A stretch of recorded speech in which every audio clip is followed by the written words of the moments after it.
Good news! Central Americano MBBS just 34 lakhs. Columbus Central University. Mahesh Babu గారిని కొత్తగా చూసాం మీ సినిమాలో. ఇప్పుడు ఇంటర్నేషనల్ స్టార్ అయిపోయారు. రాజమౌళి గారితో చేయబోతున్నారు. What do you feel as his director? చాలా హ్యాపీగా. మహేష్ బాబు నాకు చాలా క్లోజ్ ఫ్రెండ్. తను ఆ స్థాయికి వెళ్ళడం చాలా చాలా సంతోషంగా ఉంది. అంటే అంటే మళ్ళీ మనకు దొరకడా అని దిగులుగా కూడా ఉంది. అయ్యో అవునవునవును ఉంటుంది. అదే అదే అండి. అలాగే మీరు చిరంజీవి గారితో చేశారు, రామ్ చరణ్ గారితో. రాబోయే రోజుల్లో డెఫినెట్గా అండి అందరు హీరోలతో చేయాలనే ఉంటుంది. మిస్ అయిపోయిన వాళ్ళు? మిస్ అయింది బాలయ్యబాబు, మిస్ అయ్యాను అంతే. ఇంకా ప్రభాస్తో చేయాలి, పవన్ కళ్యాణ్ గారు మిస్ అయ్యాను, బన్నీ మిస్ అయ్యాను. ఇవన్నీ ఉన్నాయి. ఇవన్నీ లిస్ట్ మేము కూడా వెయిట్ చేస్తుంటాం. మీ కాంబినేషన్ యూనిక్ గా ఉంటుంది కాబట్టి ఈ హీరోలందరితో రావాలని చెప్పి. అసలు యాక్చువల్లీ నేటివిటీ, మంచి తెలుగు జోకులు అవన్నీ వేసుకునే సినిమాలు బాగా ఇప్పుడు పాన్ ఇండియా దీనిలో మొత్తం కొట్టుకుపోయాయండి మధ్యలో.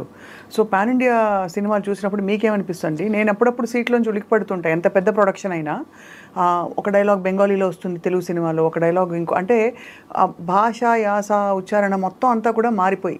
సో ఇప్పుడు మీకు యూ హ్యావ్ ఏబుల్ రైటర్స్, మంచి రైటర్స్ మీ పక్కన ఉంటే ఆ తేడా ఏం గమనిస్తారు సీను గారు మీరు? డెఫినెట్ పాన్ ఇండియా అనేది నిజంగా జరిగిన ఒక అద్భుతం అండి ఇది. బికాజ్ ఆఫ్ రాజమౌళి గారు ఇది జరిగింది.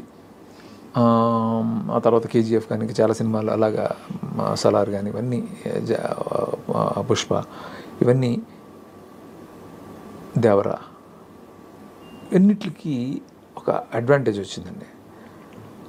ఇది నిజంగా చాలా పెద్ద విషయం. అంటే ఏదైనా కూడా అండి కథ, ఆ కథకి ఆ పాన్ ఇండియాకి వెళ్ళి ఆ లక్షణాలు ఉంటే, లేకపోతే ఆ హీరోకి ఆ పొటెన్షియల్ ఉంటే, ఆ సైజు ఉంటే డెఫినెట్గా ఇది ఒక ఆపర్చునిటీ. అందుకని ప్రతి ఫిల్మ్ కూడా పాన్ ఇండియాని మనం ఎక్స్పెక్ట్ చేయకూడదు. లోకల్ సెన్సిబిలిటీస్తో మనం కొన్ని సినిమాలు చేస్తాం. అవును, అదే డిసైడ్ అయిపోవాలి మనం. ఇప్పుడు మన సినిమా చేస్తున్నాం, ఒక కథ చేస్తున్నాం, ఒక కథ, ఈ కథ మనం ఎవరిని ఏం చేసి చేస్తున్నాం అనేది ఒక క్లారిటీ మనకు ఉంటే కనుక ఆ ప్రకారం వెళ్ళాలి. సో మీరు ఇందాక అడిగింది రకరకాలుగా వస్తున్నాయి అనేది, మరి ఒక ఇంత పాన్ ఇండియాకి స్ప్రెడ్ అవ్వాలి సినిమా అని అన్నప్పుడు చిన్న చిన్నవి అలాంటివి ఉంటాయి. అంటే ఉన్నమాట అయితే వాస్తవం, అంటే ఉంటాయి కదా చిన్న చిన్న నేటివిటీ లేకపోవడం. నేను అంటాను ఒక్కటే, అంటే మనకి అడ్వాంటేజ్ అనేది డెఫినెట్గా ఉందండి. బట్ ఇక్కడ చాలా అర్థం చేసుకోవాల్సిన ఆలోచించండి, ఈ కథకి ఆ పాన్ ఇండియన్ పొటెన్షియల్ ఉందా, ఈ స్టార్కి ఆ పొటెన్షియల్ ఉందా, లేకపోతే ఆ సైజ్ ఉందా, ఇవన్నీ చూసుకుని మనం ప్లాన్ చేయాలి తప్ప ప్రతి సినిమా పాన్ ఇండియా అని అనుకోవడం కుదరదు. కొంచెం అంటే ఒక చిన్న మిడ్ రేంజ్ హీరో కానీ, లేకపోతే చిన్న హీరోని ఎవరిదైనా కూడా పాన్ ఇండియాకి వెళ్ళొచ్చు. ఆ కథలో ఆ పొటెన్షియల్ ఉండాలి. అవును అవును, అది డిసైడ్ అవ్వాలండి. ఇప్పుడు మొత్తం ప్రొడక్షన్ వాల్యూస్ అన్నీ బాగా పెరిగిపోయి, కథలు, స్కేలు ఇవన్నీ పెరిగిపోయి, ఎక్కడో ఇదివరకు హీరో సెంట్రిక్గా ఉండే సినిమా ఇప్పుడు మొత్తం అంతా కూడా సినిమా సెంట్రిక్ హీరో అయిపోయారు. అంటే even in some of the biggest recent సినిమాలు. So as a film maker మీకు ఏది ప్రధానం అనిపిస్తుందండి? మీరు కూడా హీరో సెంట్రిక్గా కొన్ని సినిమాలు క్యారెక్టర్స్ డిజైన్ చేశారు. బట్ మీ దానిలో అంత కొట్టొచ్చినట్టు హీరో కోసమే బలవంతంగా రాసినట్టు ఎప్పుడూ అనిపించలేదు, న్యాచురల్గా ఉండేది. మీకేమనిపిస్తుంది శ్రీనివాట్ల గారు? ఏది ప్రధానం ఇప్పటి రోజుల్లో సినిమాకి? కథ ఆత్మ, ప్రొడక్షన్ ఆత్మ, టెక్నికల్ వాల్యూస్ ఆత్మ, సంగీతం, వాట్ ఈస్? ఎప్పుడు కథనండి. కథే ఫస్ట్ కథ తర్వాత ఆ కథకి ఒక హీరో ఒక తన ఇమేజ్ ఒకటి యాడ్ అవుతుంది. ఆ తర్వాత ప్రతిదీ కూడా టెక్నికల్గా ఆ సినిమాని కొన్న బడ్జెట్ని బట్టి అంత బాగా తీసుకెళ్ళాలి. ఇవన్నీ ఇంపార్టెంట్. ప్రొడక్షన్ ఇంపార్టెంట్, ప్రమోట్ చేసే ప్రొడ్యూసర్స్ ఇంపార్టెంట్, అన్నీ కలెక్టివ్గానండి. అవును అవును, కరెక్టే. సో అన్నీ కలగలిసి దానికి తగ్గట్టుగా ఉండే ప్రొడక్షన్ అయితే అది ఆడియన్స్కి నచ్చి అది. ఎగ్జాక్ట్లీ. మీరు ఈ మధ్య చూసిన సినిమాలలో, మీ సినిమాలు కానివి, what did you like the most? చాలా సినిమాలు ఉన్నాయి కానీ ఇమ్మీడియట్గా ఇన్స్టెంట్గా అడిగితే మనం కూడా చెప్పాను నేను, మహారాజా అనే ఫిల్మ్ నాకు చాలా బాగా నచ్చిందండి. విజయ్ సేతుపతిది. అంటే స్క్రీన్ ప్లే చాలా టెరిఫిక్గా చేశారు. జనరల్గా కొరియన్ ఫిల్మ్ లాగా ఉంటుంది అది. మన ఇండియన్ ఫిల్మ్స్లో మన సౌత్ ఫిల్మ్ అంత బాగా చేశారు. చాలా చాలా నచ్చింది నాకు ఆ సినిమా. పొన్నియిన్ సెల్వన్ మీకు అర్థమైందండి? అర్థమైంది. అర్థం అంటే కొంచెం చిన్న ఉంటే ఆ పేర్లు ఎక్కువ. అంటే నిజంగా ఆడియన్స్కి చాలా టైం పట్టింది. It's beautiful production. అవునండి. కానీ ఆ పేరు, రాజుల పేర్లు, హిస్టరీ పాఠం కొంచెం డెఫినెట్గా వాళ్ళకి, తమిళ వాళ్ళకి అందరికీ వాళ్ళకి తెలుసు కాబట్టి ఆ హిస్టరీ వాళ్ళకి ఈజీ ఉంటుంది. మనకు కొంచెం కొత్త కదండి ఇవన్నీ. మనకు ఆ హిస్టరీ తెలియనప్పుడు ఆ పేర్లు కొంచెం కొంచెం మనకు కొంచెం బట్ ఇట్స్ గ్రేట్ డైరెక్టర్ ఆయన. అదేమి అసలు మనం అనే ఇది లేదు కానీ అంటే అలాంటివి చూసినప్పుడు చాలా అంటే బ్రెయిన్ పవర్ ఎంత మనం పెట్టాలి అవి గుర్తుంచుకుని ఇంటికి వెళ్ళి కథ చెప్పాలనుకోండి ఎవరికైనా, అప్పుడు వస్తుందన్నమాట అసలు విషయం. సో మిస్టర్ సినిమా తీస్తున్నప్పుడు మీరు మీకు ఒక రియల్ కపుల్, ఆ తర్వాత రియల్ కపుల్ అయిపోయారు. అప్పట్లో మీకు ఆ జాడలు హింట్స్ అనిపించాయా వాళ్ళు ఇష్టపడుతున్నట్టు వరుణ్ తేజ్ అండ్ లావణ్య? నాకేం అనిపించలేదు, నాకు తెలియదు అసలు. నేను నా గొడవలో నేను ఉండేవాడిని ఎప్పుడు కూడా, పెద్దగా నేను ఇది పెద్ద ఫోకస్ అవ్వను ఏది, నాకు అనిపించలేదు ఎప్పుడైతే. ఇప్పుడు once they became real couple మీరు సర్ప్రైజ్ అయ్యారా? ఒక వరుణ్ ఎప్పుడు తను ఇది కోసం ఫోన్ చేసినప్పుడు తను చెప్పాడు ఇట్లాగా, అది గుర్తు చేసాడు అనమాట. ఆ టైంలో అలా జరిగిందని చెప్పి గుర్తు చేశాడు నాకు. అప్పుడు నాకు తెలీదు. సో అది అంటే ఇవన్నీ సరదా విషయాలు. ఇప్పుడు వాళ్ళు చక్కగా సెటిల్ అయ్యారు కాబట్టి మనకు చెప్పుకోవడానికి కూడా ఇట్స్ హ్యాపీ థింగ్ కాబట్టి మేము ప్రస్తావిస్తున్నాం. అమ్మాయి చాలా మంచి అమ్మాయి, వరుణ్ చాలా మంచాడు, ఇద్దరు కలవటం చాలా హ్యాపీ. మీకు ఆల్ టైమ్ మీరు డైరెక్ట్ చేసిన హీరోలు అందరిలో ఇది మాత్రం ఖచ్చితంగా మీరు ఒక పేరు చెప్పాల్సిందే. Who's your all time favourite hero మీరు డైరెక్ట్ చేసిన హీరోలు? అసలు ఏ డైరెక్టర్ అని చెప్తారండి ఇది? చెప్పరా? ఎలా చెప్తారండి అంటే చెప్పకూడదా? చెప్పకూడదని కాదండి, అది చెప్పలేమంతే. అదే పైగా నేను ఏ హీరోని హీరోతో చేస్తే ఆ హీరోతోటి ఎక్కువ ఫ్రెండ్షిప్ చేస్తాను, లవ్ చేసి చేయాలి, అది ఉండదండి ఫ్రాంక్గా. అందరూ ఆ సినిమాకి వాళ్ళు బెస్ట్ అంతేనా? వన్స్ వచ్చేసిన తర్వాత అది ఒక ఎలా ఉంటుంది, మ్యూచువల్గా ఉంటుంది. ఆ హీరో మనం ఎంత లవ్ చేస్తున్నాం, మనం ఎంత లవ్ చేస్తున్నాం, అలా వెళ్తూ ఉంటుంది తప్ప అది చెప్పడం కష్టం. అంతే. అలాగే మీ కాస్టింగ్లో మీరు హీరోయిన్కి ఎంత ప్రాధాన్యత ఇస్తారు శ్రీను వైట్ల గారు? ఎందుకంటే నేను అందరు డైరెక్టర్లతో నేను చాలామందితో పూరి జగన్ గారితో వాళ్ళతో ఎప్పుడు ఫైటింగ్ చేస్తూ ఉండేదాన్ని. మంచి సబ్స్టెన్స్, ఒక మెదడు ఉండే మంచి థింకింగ్ ఉండే క్యారెక్టర్ ఉండాలి అమ్మాయిల క్యారెక్టర్లు, ఎందుకు ఎప్పుడు సిల్లీగా చూపించాలి ఆ అబ్బాయిని ఎక్కువ ఎలివేట్ చేయడానికని. మీ దృక్పథం ఏంటి శ్రీను గారు? యూ ఆల్వేస్ బీన్ బ్యాలెన్స్డ్ ఎందుకని? నేను అంటే హీరోయిన్ క్యారెక్టర్కి ఇంపార్టెన్స్ డెఫినెట్గా ఉండాలని కోరుకుంటాను నేను కూడా. బట్ హీరో సెంట్రిక్ వెళ్ళేటప్పుడు కొన్నిసార్లు తగ్గిపోతుంటన్నమాట వాస్తవం అండి. అలా అని చెప్పి నేను ఎప్పుడు హీరోయిన్ క్యారెక్టర్ని ఇలా చేయను, నేను ఒక క్లాస్ మెయింటైన్ చేస్తాను ఎప్పుడు కూడా.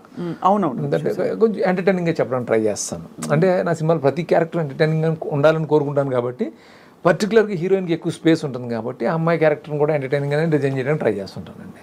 బట్ ఎక్కడ కూడా ఒక మీరు సినిమాలు చూస్తారు కదా తెలుసు. రాబోయే సినిమాల్లో కామెడీ కాకుండా ఇంకా ఏ జానర్స్లోకి శ్రీను వైట్ల గారు అడుగు పెట్టబోతున్నారు? అంటే నేను ఏ జానర్లో సినిమా తీసినా కామెడీగా ఎంటర్టైనింగ్గా చెప్పాలి అంతేనండి. అంటే నేను ఇమ్మీడియట్ చేయబోయేది మాత్రం ఫుల్ లెంగ్త్ కామెడీ. అందులో కొంచెం యాక్షన్ ఉన్నా కూడా ఈ టెంప్లెట్లో ఉండదు. అంటే కొంచెం ఏదో రివెంజ్ ఇలాంటిది కాదండి అది. సో ఆ సిచ్యువేషన్లోనే యాక్షన్ వస్తూ ఉంటుంది, ఆ టెన్షన్లు వస్తూ ఉంటాయి, అలా ఉంటుంది.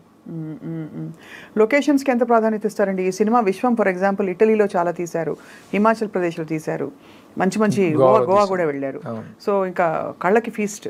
నేను డెఫినెట్గా అండి అది చాలా ఎప్పుడు నా సినిమా ఎప్పుడు విజువల్గా ఒక ట్రీట్ లాగా ఉండాలి సినిమా అని అనుకుంటాను ఎప్పుడు నేను.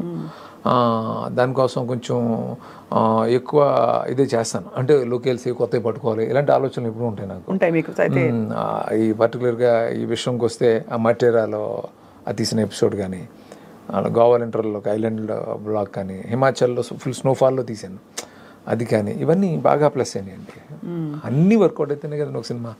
చాలా టీడియస్ అండి సినిమా తీయడం అసలు అనుకుంటాం కానీ అబ్బోయ్ ఎంత వర్క్ గ్రౌండ్ వర్క్ చేయాలి, ఎంత చేయాలి, అంతా చేసి చూసేవాళ్ళు ఏం చేయకుండా చూసేవాళ్ళు మీకు సర్టిఫికేట్ మార్కులు ఇచ్చేయాలి, వేసేయాలి. అలాంటిది అఫ్ కోర్స్ చూసి ఈసారి మీకు గొప్ప మార్కులు వేశారు కాబట్టి it's re beginning for you, new beginning. నేను చాలా థ్యాంక్ఫుల్గా ఉండాలండి ఈ విషయంలో. అంటే జస్ట్ వర్డ్ ఆఫ్ మౌత్ తోటి సినిమా హిట్ అయింది. చాలా అడ్వర్స్ సిచ్యువేషన్స్లో ఈ సినిమా వర్డ్ ఆఫ్ మౌత్ తోటి ఆడిందండి సినిమా. అది నిజంగా చాలా గ్రేట్ అండి. అంటే థర్డ్ వీక్ 300 థియేటర్స్ ఇంక్రీజ్ చేయటం అంటే అది మీరు అర్థం చేసుకోండి. అవును అవును, ఖచ్చితంగా అది అలా గ్రాడ్యువల్గా పికప్ అయింది. అప్పుడప్పుడు అనిపిస్తుంది మేబీ ఇదే కరెక్ట్ ఏమో అని. Cinema should speak for it self. లేకపోతే ముందే ఎక్కువ పబ్లిసిటీ చేసేస్తే ఏదో ఎక్స్పెక్టేషన్ పెట్టుకెళ్ళి. పబ్లిసిటీ చాలా ఇంపార్టెంట్ అండి. అంటే మాకు పబ్లిసిటీ ఎందుకు ఇంపార్టెంట్ అంటే ఫస్ట్ థియేటర్కి జనాన్ని తీసుకురావడానికి చెయ్యాలి. మేము అన్ఫార్చునేట్లీ అంటే ఎవరిని బ్లేమ్ చేయడానికి లేదు ఇక్కడ. డేట్ అనౌన్స్ చేసేసి ఇంకా డేట్కి ఇంకా ఛాన్స్ లేదు, ప్రమోట్ చేసే ఛాన్స్ లేదు మాకు. సాంగ్స్ కూడా రిలీజ్ చేయలేకపోయాం. చేయకుండా చేసినా హిట్ చేసినందుకు అందుకే చెప్తున్నాను చాలా థ్యాంక్ఫుల్గా. అంటే నాకు ఒక పెద్ద రిలీఫ్ ఇచ్చారు విషయం ద్వారా. కరెక్ట్, అవును.